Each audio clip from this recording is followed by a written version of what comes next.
Yes, alright. Nkulamusizaako nnyo mukwano gwange najja sinza obanga otuwuliriza webale kwekumira ku mayingo gano aga Yugi Update TV.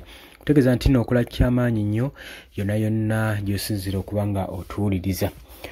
Kaakati nno mawulire mabi eri Mwami Yoweri Kaguta Museveni ssaako ne mutabani we Muhoozi Kainerugaba Chief of Defence Force. Lwaki nkunokaanyawo ntyo gwe mukwano gwange ali eyampuliriza? Kaakati nno jjukira ebbanga eriyise emabega. Mwami Yoweri Kaguta Museveni wamu ne mutabani we Muhoozi Kainerugaba bazze beewaana era nga bakyasanguza mu lujjudde okusibwa kwa Dr. Kizza Besigye. Kakati mutabani we Adam okuva mu US yakomyewo. Mu kukomawo ebigambo bye yayogedde byennyamizza eggwanga ate era byagenze maaso n'okuteeka entiisa ku Mwami Yoweri Kaguta Museveni ssaako ne ku Muhoozi Kainerugaba. Newankubadde ono ebbanga lyonna alimaze ng'ali mu US era nga yeesudde ebbanga n'ebyobufuzi, newankubadde kitaawe abadde opposition leader emyaka egiyise emabega. Kigambibwa nti Adam kujja kwe kwataddewo reflection eri politics w'eggwanga Uganda ssaako n'abo abalwanyizi ba democracy n'abawa hope n'essuubi nti famire ya Dr. Kizza Besigye ekyaliyo era ekyalwanira demokrasiya mu ggwanga Uganda. Kati wenjogerera Muhoozi Kainerugaba ssaako ne Mwami Yoweri Kaguta Museveni gaba buguma. Lwaki? Kubanga omwana ono mukomawo yagenze maaso n'okwogera ku nsonga nnyingi nnyo n'agamba nti nno kitange yakwatibwa olw'okubanga tuli mu gavumenti entiitiizi eyeetiiririra era nga yeerowooza nti bw'eneegenda mu maaso n'okusiba ssaako n'okutya bannayuganda yengeri yokka gyegenda okuwangulamu oludda oluvuganya gavumenti yaabwe. Olw'okubanga baagala okweremeza mu buyinza tebaagala kuta ntebe, bo balowooza nti bino ebikola nga bino eby'okutuntuza, eby'okkuba, eby'okutemula bannayuganda bye bigenda obbayambako basirisa era ng'eno bagikozesa nga ttuulu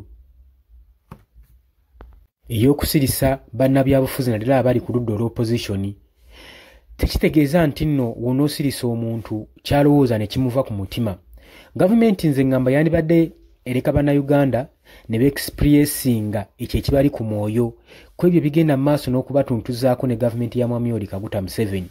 Weewaawo omukulembeze yayinza obutamanya sector ziri mu ggwanga lye na ministries zibonyaabonyo bazicunya bannayuganda kyenkana ki, naye buli munnayuganda wavayo n'ayogera n'ayimusa eddoboozi lye kiwulikika era kitegeerekeka n'osobola n'okumanya ensobi eyo ne mugitereeza. Ne buli w'onoobeera ng'osirisa bannayuganda ng'okozesa ebikolwa eby'effujjo, eby'ekko, eby'obutemu okusirisa munnansi okwogera ku kikyamu oba okulitisayizinga ku gavumenti ku bikyamu byebeekoze ebigenda mu maaso, kiba kya bulabe nnyo era kiba kyongera kutomeza ggwanga nakulibbulula nakulinnyika gye litasobola kuva.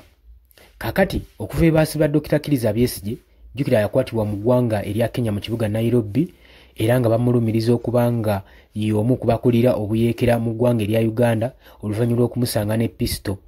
Wabula mu kumuleeta kigambibwa nti yawambibwa na buwambibwa n'amagye aga UPDF aga Uganda People's Defence Force agakulirwa Muhoozi Kainerugaba Chief of Defence Force w'amagye gano, era yagenda maaso n'okutwalibwa eri mu military court yibadde egenda maaso n'okululinga omusango gwe.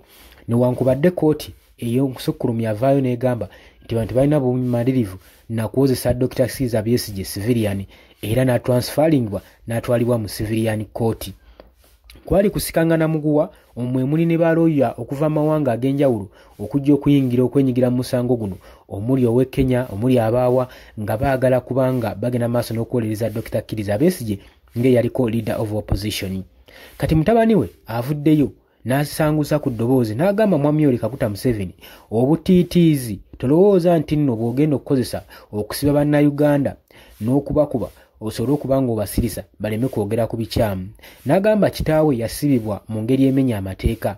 Agamba si kya bulabe kyokka eri eggwanga olw'okuba nti kyavoola demokrasiya w'eggwanga ssaako ne constitution, wabula kya bulabe eri n'obulamu bwa Dr. Kizza Besigye ng'omuntu olw'ensonga nti n'embeera gy'alimu si nnungi ate n'emyaka gy'alina gigenderedde si ye muntu eyeetaaga okubeera mu kintu ekiyinza okuba nga kimusitresinga nga kimumalako emirembe olw'ensonga nti nno bamulumiriza ebikyamu bye yatuusa ku ggwanga lye, so ng'ebbanga lyonna alimaze nga yeenyigira mu byobufuzi.